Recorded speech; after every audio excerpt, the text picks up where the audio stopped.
pick. Are the Chicago Bulls hoping that by attaching 2 second-round picks, it will make a Zach LaVine trade more desirable? Me and Pat are going to talk about that report from Joe Cowley. We're also going to talk about where we see the Bulls ranking in the Eastern Conference with where the roster stands right now.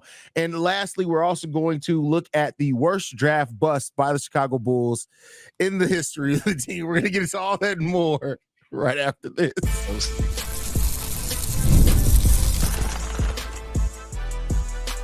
You are Locked On Bulls, your daily Chicago Bulls podcast. Part of the Locked On Podcast Network, your team every day. Thank you for tuning in to Locked On Bulls, member of the Locked On Podcast Network, where it's your team every single day.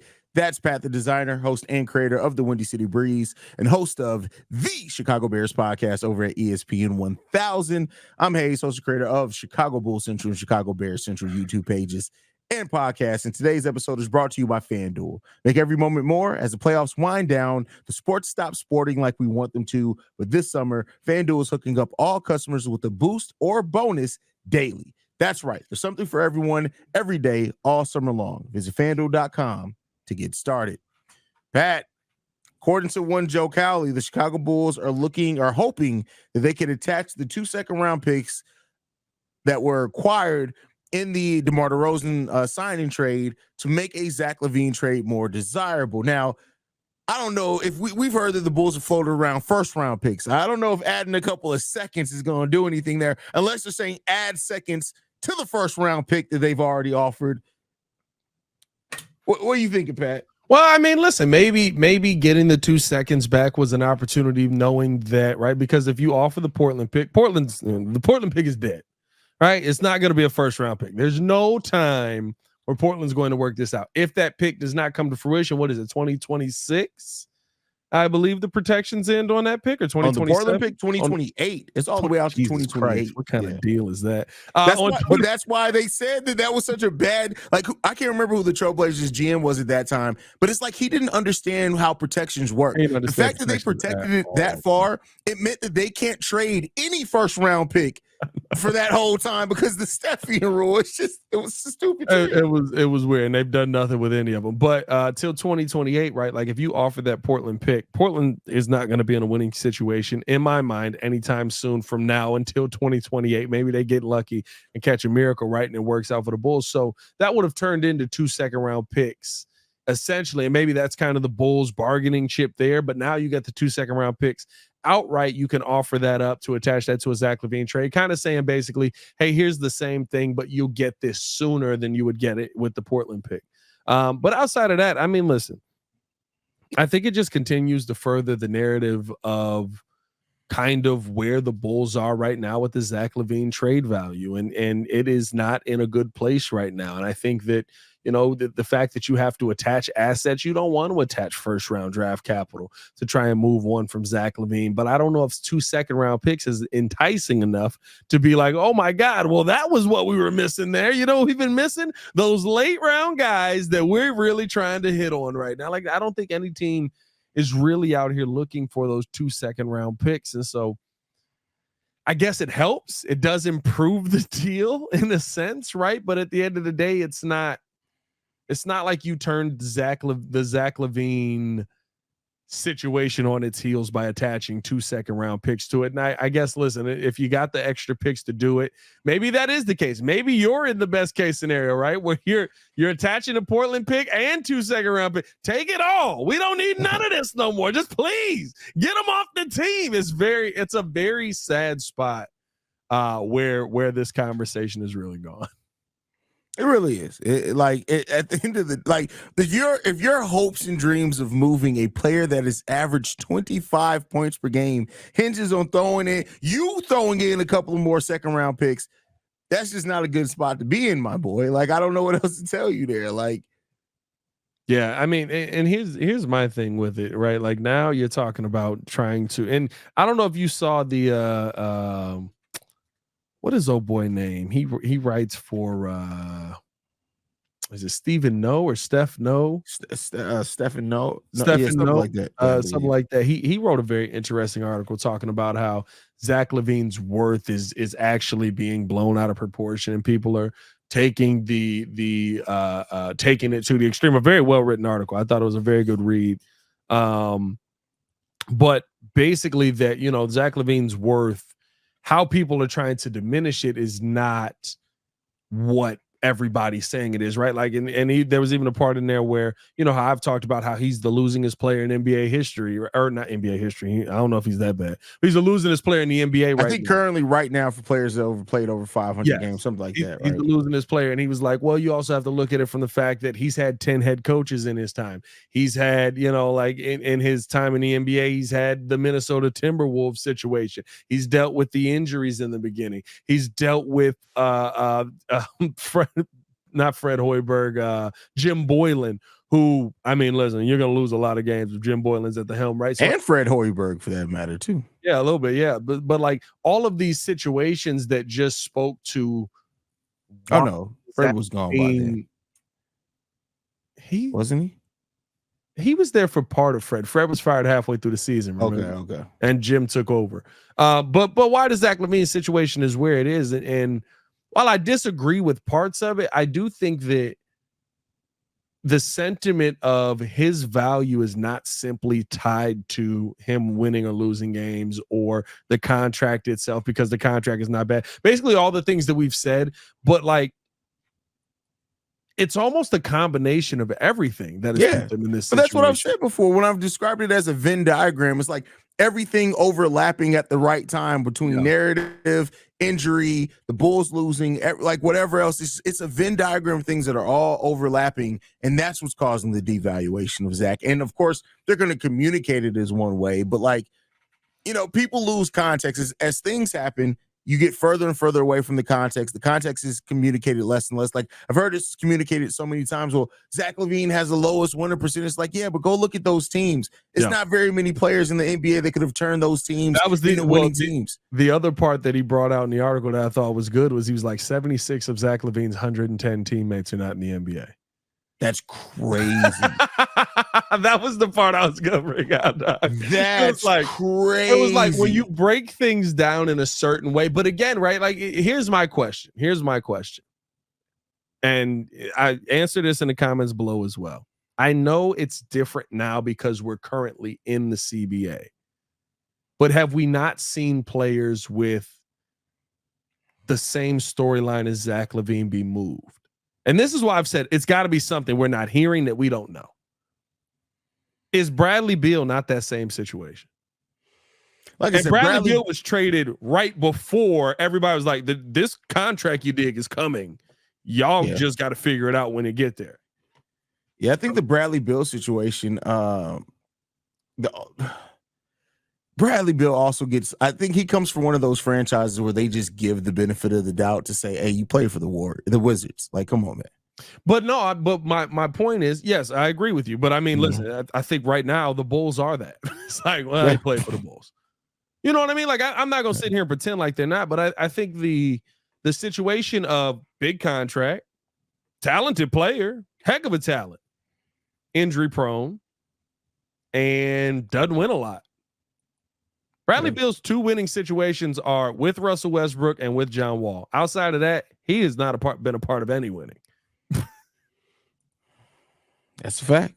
Like, it's we saw that get moved again before the current CBA was in place, but you knew the current CBA was coming. You knew he was on that contract.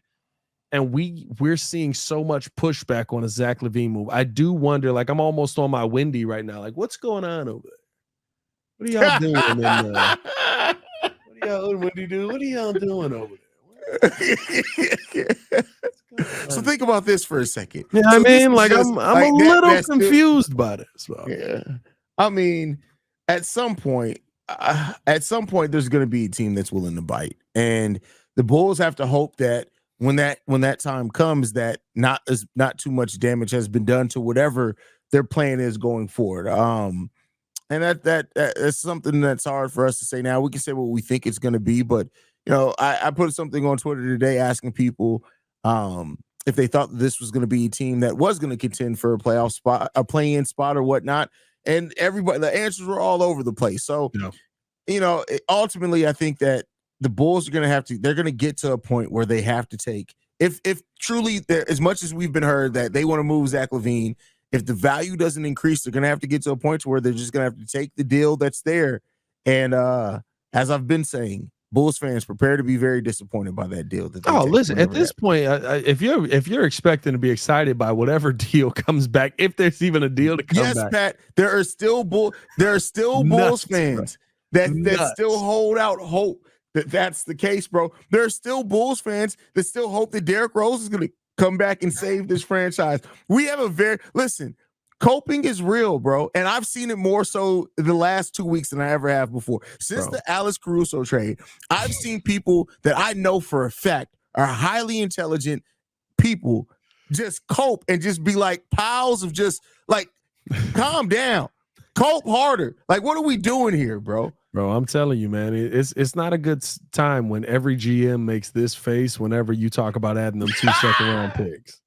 Yeah, I mean, I know you turned down the Zach LaVine deal, but I got 2 second-round picks for you. What are your thoughts, bro? I just want to be the fly on the wall in one of those conversations, just hear how it goes. So, yeah, we talked about Zach LaVine a couple of months ago. I'm coming back with a different deal. So the same deal that we talked about before, but I got 2 more second-round picks for you. How you feeling about it? That's crazy, man. Yeah, that's absolutely nuts, bro. Like, it's like when you had Pokemon cards as a kid and you had a Charizard and somebody comes with that whack-ass Squirtle, like, hey, I got these 3 Squirtles, man. No, I'm not trading you a Charizard for that, bro. Bro, I remember I finessed somebody out their deck because I got a full Exodia. I got and Yu-Gi-Oh, bro. I was about to say, we're talking Pokemon. You just switched to Yu-Gi-Oh. Oh yeah, wait, you had a full Exodia. I had a full Exodia. I had 2 of them actually. I'm about to rob you now. With that being said, next one of them is still in my mama's house. That's why I traded the other one. That's and I got crazy. the deck. Never mind. I was about to nerd out. Hey, the reason I traded out, it was crazy. Next, we're going to be talking about where we see the Bulls ranking as the roster currently stands in that Eastern Conference.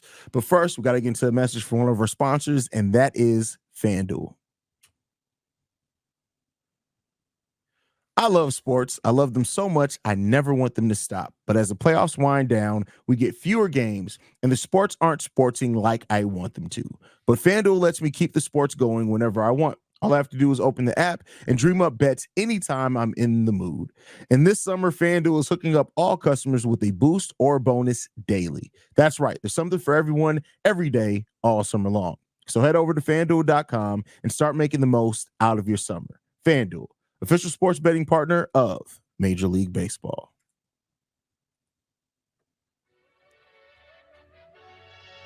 All right, Pat.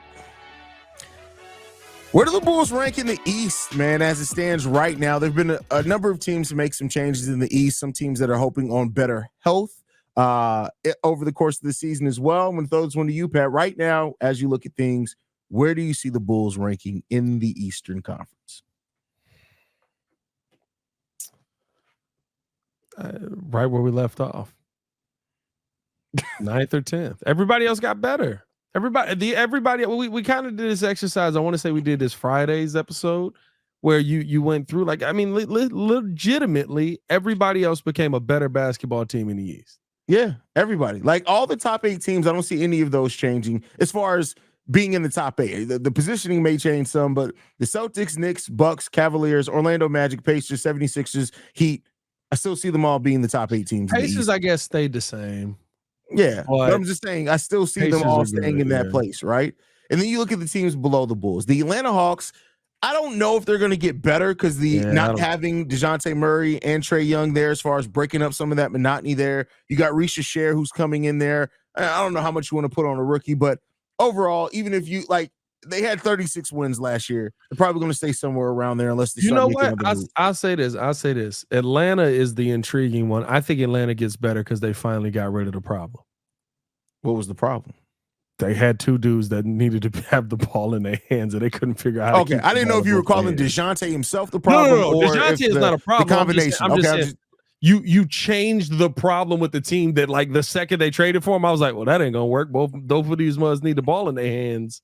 to operate. I think the Hawks actually can get better. I don't think it's because of Zachary It Reese's depends shot. on like Jalen Johnson, who really took a step up for them. Does he continue to develop? Yeah. Your lineup just makes more sense now. Having Trae Young, Bogdanovich, Zachary Reese's, Jalen Johnson, Clint Capella, that lineup just makes more sense as far as from a basketball standpoint. So we got to see what the coach is going to get out of it. And I do like that Reese's, who does have tremendous potential, is coming into a situation where he's not going to have to be relied on to do a bunch of scoring right away. And we could have the fathers of two of the players on the Atlanta Hawks, because we already know that Ayo is Trae Young's daddy. And according to Matas Busilis, Zachary Reese's doesn't want to see him on the court. So maybe we own them in that way. So, got a couple of parents. That'd be good to see. I'm always good to see that. Parents, it is what it is, man. Hang out on Father's Day. I'm always down with a father-son reunion, man. And then the only team that was below the Bulls last season. So the teams below the Bulls, other than the Hawks, the Nets, Raptors, Hornets, Wizards, and Detroit Pistons. None of them got better. I think if the Charlotte Hornets, now this is a big reach, if they can stay healthy, I do think that they have a chance to be much better than what they were last season. Bringing back Miles Bridges, Brandon Miller really finished that season way stronger than he started it off, and Mark Williams, who missed a lot of time that season as well. If you get Mark Williams and LaMelo Ball more healthy than what they were last season, I think that team can take a step up from where they were last season. Yeah, but I think they go back to what they were the second year of LaMelo, right? When they made the play-in, weren't they a 36-win team? Yeah, but that was also before Brandon Miller or Mark Williams there. So I get what you're saying. I'm not saying I deny you, but you got two players that I think those two young guys are much better than anything that they had there. And this was a team that won 43 games in 2021-22. So listen, all I'm saying is if you betting on Ball knees, you got a bad situation. I mean, that is a fact. That's why I did say that. I don't deny you. Is a dangerous game to play in this in this modern league, bro. And I guess the question that you have to ask yourself there too is like much like with the New Orleans Pelicans is like how good if Lonzo does not come back healthy, how much does Brandon Miller step up? How much does the other players progress as well? And they got Trey Mann down there, so. Now, I will say this is right, at least in my mind, we're doing this scenario based on everybody coming back and basically being the players who they are. Yeah.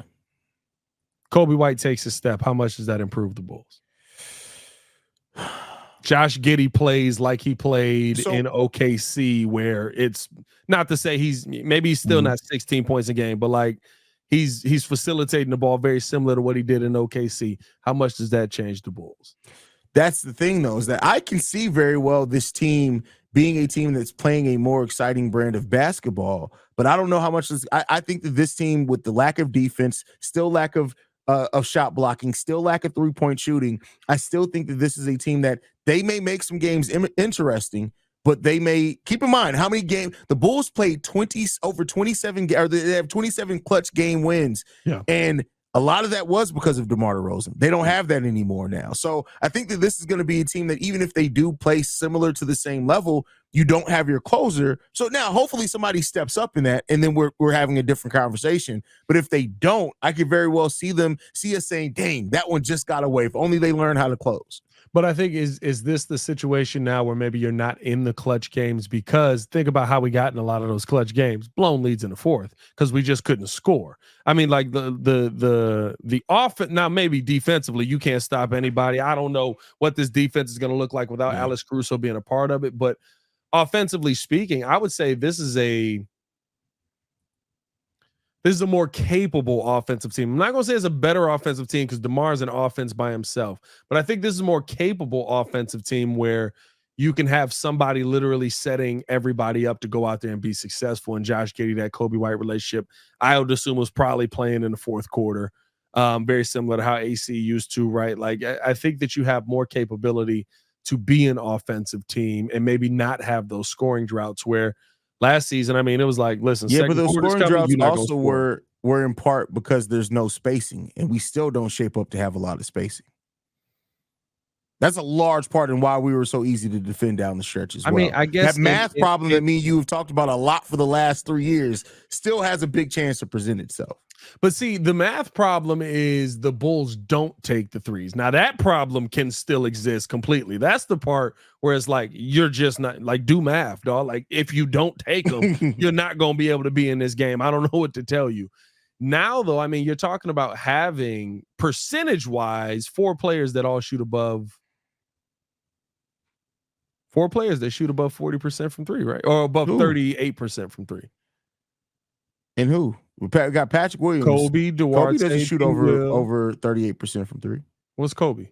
Kobe, I believe, is like 36% from 3, if I'm not mistaken. But the thing is that we've had those players before, and we've still had the 3-point shooting issues. Listen, you got to take them. I agree. You need to take them and give yourself a chance. I'm not saying don't take them, but Kobe was 37.6 last season. Oh, okay. Well, damn, yeah, he did take a huge. He was 37.6 last season. I was going to say, I thought it was a little better, but what's Io from 3? Io was much better too down the stretch of that season. I'll look at his numbers both overall in the season, and I want to look at as a starter because they were much better as a starter. Io finished last season 40%, and 40%. Then you add in Duarte, who what is he now? Duarte's not. How's Duarte going to get off the bench, bro? Where's Duarte going to play at? He shoot. I get that. That's it. But you have 144 minutes total between the 1, 2, and 3. Well, Javon not playing we know Javon. So let's go through the guard. So between those 3 positions, you got Josh Giddey, Zach LaVine, Kobe White, Patrick Williams, Mattis Bucilis, that I see getting off the bench before you get to Chris Duarte. And that's not even to mention if Patrick Williams, if Dalen Terry, if Torrey Craig play any minutes at the 3. I just don't see Duarte cracking the rotation if Zach LaVine's still on this roster. Well, if Zach LaVine's still on this roster, no, Duarte is going to be sitting on the end of the bench kicking it. They might as well waive him. But like if Zach LaVine's on the roster, that's a whole different story. But even with that, right? Like, I guess in a perfect scenario, right, which is the conversation we're having, Zach LaVine being a part of this team, I keep saying this. I don't see how playing changes your value of Zach LaVine. Muzz are like, well, teams are going to get desperate. There's kind of already some desperate teams out here that still don't want Zach LaVine. Like, I don't know what to tell you. I've been saying that for a long time, too. It's like, don't get me wrong. There's one scenario that I think Zach LaVine increases his trade value by playing. If he plays well and the Bulls look great when he plays well. But if he gets his numbers and the Bulls still suck, they're going to continue to say he doesn't contribute to winning. God forbid, he plays and twists the big toe, they're going to be like, injury prone. The problem is this is AK and this is the Bulls. And literally, if they start winning, Zach LaVine's not going anywhere. Oh, no, I don't believe that. I think if they start winning, Zach LaVine's still going somewhere. Really? I truly do that. I truly think that this team, from what they've signaled, now they may try to allude to like, hey, the Bulls are actually, maybe they can be a little competitive to see if they can increase that value a little bit more. But I think the moment that AK gets a deal that he likes, Zach LaVine's up out of there, bro. And I'm not saying this. I'm just saying, man. Because my thing is for you to win, Zach LaVine can't just be putting up 50, right? It's got to be Giddey's playing well, Kobe's playing well. They're all playing well with Zach. It's the only way you're going to win, right? It's not like, well, Zach LaVine was cooking and like the rest of them sucked and they still sucked, so we got to get Zach LaVine out of there. Like, I think if the team is playing well, literally AK would be like, well, it fixed itself. I don't believe that, but hey, that'd be weird. That'd be a weird situation to be in, bro. But we've seen it. Listen, winning cures all. I keep saying that. We've seen that in the league. Yeah, winning cures all when you do it at a high enough level. But even if this Bulls team does work and win, we're still talking about a 39-win team, 39, maybe 40-win team. It's not like we're talking about a team that all of a sudden now it's winning at the level where it's like, damn it, if you squint hard enough, maybe you can see a contender. Well, here's the thing. A 39-40 win team ain't enough to increase Zach LaVine trade value to me. I seen him do That's why I said it's not happening. Like that, but me and you agree. There's very slim chance that increases Zach LaVine's trade value. The scenario that like the trade value is increased is like you're on a trajectory to win like 49 games. I think that it increased in the fact that teams may be more willing to take what the Bulls already offered. As far as like what I mean by increasing is that, Maybe. Oh, hey, they're now calling us. And you're like, hey, that first round pick that we offered, that's off the table. You still want him? And teams are like, yes, we still want Zach LaVine. Yeah. I'm just saying that I think that Zach LaVine can do enough to increase his trade value. Where teams look at the offer that the Bulls already made and say, you know what, Bulls, yeah, we'll go ahead and take that offer now. Oh, to live in this pipe dream that we're all in. Hey, man, before we get into this final topic, well, we got to talk about the worst Bulls draft busts of all time. I have seen this list, and I'm not going to lie to you. I'm calling some cap out there. There's some names that are missing on this list. But first, we got to tell you guys all about BetterHelp. Listen, me and Haize have talked about it many times on this show. We are big advocates of getting therapy, and that's why this show is sponsored by BetterHelp. I mean, listen, if you at any point in your life have felt like, listen, I just need somebody to talk to. I got a lot of things going on in my life right now. I just need to be able to get some things off of my chest, and you feel like you can't get in. I've gone through the insurance game where you're trying to get in with, going through the doctor to get in with a therapist. I couldn't take it, and that's where BetterHelp really came in. And I mean, listen, it's one of those things where it's flexible. It fits to you. You go through a questionnaire. They literally say, okay, how does this work for you? What time works for you? How does this fit for you? Where can you get this in your life? And that's the best thing about it, because it's completely customized to your life. And I think that is the most important part. So if you're thinking of starting therapy, give BetterHelp a try. It's entirely online, designed to be convenient, flexible, and suited to your schedule. Just fill out the brief questionnaire to get matched with a licensed therapist and switch therapists at any time for no additional charge. Stop comparing and start focusing with BetterHelp. Visit BetterHelp.com/LockedOnNBA to get 10% off your first month. That's BetterHelp, HELP.com/LockedOnNBA. You gonna press the thing? I got it. Gotta get out the ad read and get back, dog. That is hilarious, man. Press the thing. All right, Pat. Before we end the show today, man, we're gonna be looking at the worst draft picks by the Chicago Bulls ever. Which players was the biggest bust? You want to start this one off, Pat?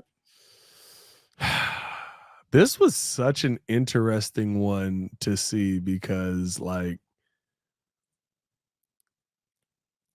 seeing Jay Williams on this list is disrespectful. He's not a bust, bro.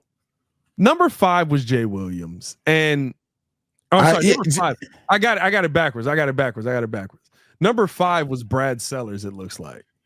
Oh, it's backwards. I thought it started off with, or maybe I think we got two different. What site are you on for yours? I'm using Bulls Wire and USA Today. I'm on a whole different site, so they got it different. Okay, the one I see first is Brad Sellers, but I thought it was Jay Williams first. Jay Williams being on this list is completely unfair. I don't agree with using him as to me, the I get why people call the Jay Williams pick a bust because he didn't work out. He played one season, it didn't work out. But to me, that injury didn't even happen playing basketball, so I can't blame it. But it's a terrible situation, and it still sucks. But I can't label him as a player a bust because I don't know. I just don't view that. I feel like Jay Williams would have been cold in the NBA. But now here's the thing: can you label him a bust because the injury was him doing something that he literally has said many times he had no business doing? It was in his contract. If you do this and you get hurt, we will not pay you. And Jerry just ended up being a very honorable guy and paid him anyway. Yeah, that's what I said. I can understand why people do try to label it a bust. I completely understand that. But to me, I just don't personally look at it that way because it wasn't like it was a bust because he couldn't perform on the basketball court. Well, he couldn't because of the injury, but it's not like something happened on the basketball court. It was a dumb mistake that he even admit, but it sucks, man. It just sucks. Number 4 on this list, I guess, here is Marcus Fizer. Marcus Fizer, they say, had a 6-year career, but he wasn't terrible in Chicago. Nearly averaged 10 points, 5 rebounds for his career. However, considering the Bulls selected him with the 4th pick in 2000, he was a serious 4th overall pick. Hey, bro, listen. I'm going to tell you this about Marcus Fizer. Marcus Fizer is not even the reason that this is the Bulls front office is the reason that Marcus Fizer is a bust, because we wouldn't give up Marcus Fizer for the pick that became Dwayne Wade. That's why, like, I don't even hate on Marcus Fizer. Marcus, he wasn't good as a 4th overall pick, but like, all right, whatever. He showed some flashes. There you go. You know what I mean? Bro, Dwayne Wade, who wanted to come to Chicago, who was clearly, by every stretch of the imagination, the better player. I don't care if he did play at Marquette. That's the guy that you were like, nah, we don't want that here. We don't want that kind of legacy here. We'll let that go. It's crazy, bro. That's what I'll remember Marcus Fizer for. Number 3, Brad Sellers. 1986 draft that had some names around him. Johnny Dawkins went 10. John Sally went 11th. Del Curry went 15th. Scott Skiles, who coached the Bulls, went 22nd. Mark Price went 25th. What are your thoughts on Brad Sellers, my guy? I think you have to label him a bust mainly because 6 years you're out of the NBA as a top 10 pick. That's a bust, my boy. Yeah. I think just by the nature that, it's not like he just didn't work out here. He went, even some players that, some people try to label players that don't turn into stars, but then they're having really good long NBA careers where they're solid role players. It's like, yeah, I guess you can, as far as expectations, you call it a bust. But when you're out the league 6 years where you're still supposed to be in your prime and you're out the league, yeah, that's a bust, my boy. Here's the tough part about me for Brad Sellers, bro. Like, he never had a chance because, yes, he's 7 feet tall, but he's 210 pounds. And he was playing mostly power forward. In what league? Like, you know what I mean? Like, that works now. Brad Sellers probably be balling right now, dog. But back in the 90s, bro, like, or no, this is 80s going into the 90s. Like, nah, bro. Like, the power forwards back then was freaking 265 pounds on a good day. That's hilarious. That's nuts, bro. The other two that were on here, I mean, listen, you got to talk about the tooth. Or the teeth, or the gums, whichever one you want to call it. Oh, the gums. Denzel Valentine, 2016, coming in at number 2. Which one do you think are stronger, Buddy Hield's teeth or Denzel Valentine's gums? I'm just scared that one day they're going to do a fusion dance and apples all across the world are going to be in danger. Forget apples, bro. Bricks everywhere across the world are going to be in danger. What are you talking about? They ever do a fusion and fuse that mouth together, that's gonna be dangerous. Bro. Fuse that mouth together is wild. Denzel Valentine with the 14th overall pick. They're saying that he was a bust. They say some players drafted along with him. Malik Beasley, Karis LeVert, Pascal Siakam went 27th. DeJounte Murray, 29th. Yeah, that's a bust, bro. That's tough. That's tough. Denzel Valentine, bro, you just remember like how confidently Denzel Valentine used to come off some screens and take those 3-point shots and they would literally graze the rim. I just remember Denzel. I remember he finally figured it out. Like, it was like, okay, you finally in your groove, dog. You facilitating all right. You're playing some solid defense. You're knocking down the 3 ball. That was his second year. His second year looked like, okay. That first year was trash. That second year was like, okay, all right, Denzel's going to start getting on the right path. He averaged over 10 points per game that season. Yeah. He shot the ball almost 39% from 3 that season. And it was like, bam, Denzel's going to start putting it together. And then he came back, and immediately in that season, you were like, oh, no, he sucks. Well, the thing was, right, that third year, his minutes were cut drastically that third year. But, like, you saw him coming off of the bench and kind of figuring out that role as well. And like, it was just a stretch. It was like a small stretch. It was like, okay, he kind of figured it out. All right.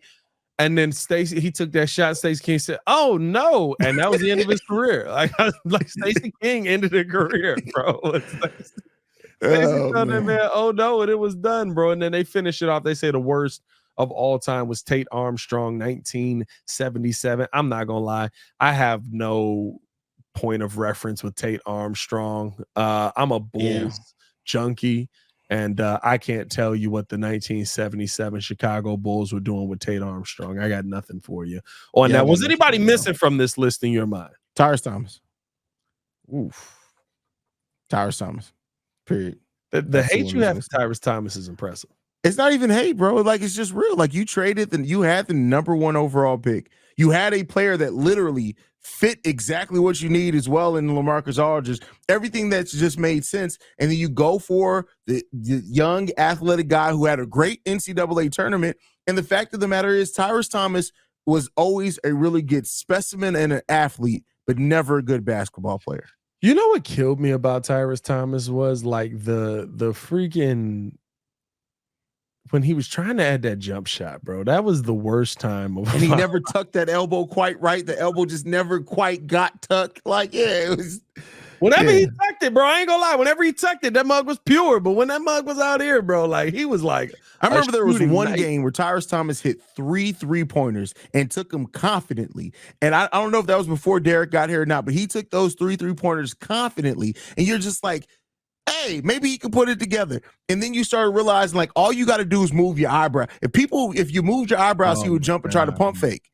I mean, and try to block your shot. That's it. Bro, he thought he could block anything. Now, I guess, hold on, in his defense, in that 09 season, I do think he was like 2.5 blocks a game. 1.9. Okay, 2. That's a good. I mean, he averaged 1.3 blocks per game for his career, but that's because when you jump at everything, you might as well get 2 of them. You go catch something. If you jump at anything under the sun, you go catch something. You go catch something. Hey, that's words to live by. I'm not gonna lie to you, dog. Like, you could take that into life. Teach your sons that right here. If you jump at everything under the sun, you gonna catch something. That's how a lot of us got here, because the dads was jumping at everything under the sun. Not mine, but you know. You never know. I appreciate y'all tuning in, showing love. Hit that like button, subscribe to the page, leave a 5-star review. We don't even know what race you are, my boy. We don't like the same one. The same one as you. I don't know. It changes. I know you keep forgetting this, dog. Every I know. 6 months you're a different race, my boy. Like you. No, listen. You were just Rico 2 days ago. Like, what we talking about? I do change with the sunlight, bro. I'm not gonna lie to you, right? Don't be mad at me, because I could be ambiguous. You know what I mean? Don't let me get on that baseball. I get to talking that baseball, we get behind it. You know what I mean? That is hilarious. My friend, like, man, guys, thank you so much for tuning in to Locked On Bulls, man. Give me your social media, pal. Let's get follow us on everything at Locked On Bulls. You can follow me on everything at Pat The Designer. Appreciate y'all for showing love. Haize be forgetting his dad white, just like mine is, brother. We have way too much fun on this show, man. You guys can follow me at CEO Haize. We want to thank you guys for tuning in to Locked On Bulls. We are free and available on every podcasting app and platform of your choice, as well as YouTube, the Odyssey app, and Amazon. We love you guys. Go Bulls, y'all. Peace. He said, we don't know what you are. You was Puerto Rican 6 months ago. Hey, man. If I pick my hair out right now, nobody knows. I look like Carlito from WWE. That's hilarious. Oh, God. That's not cool.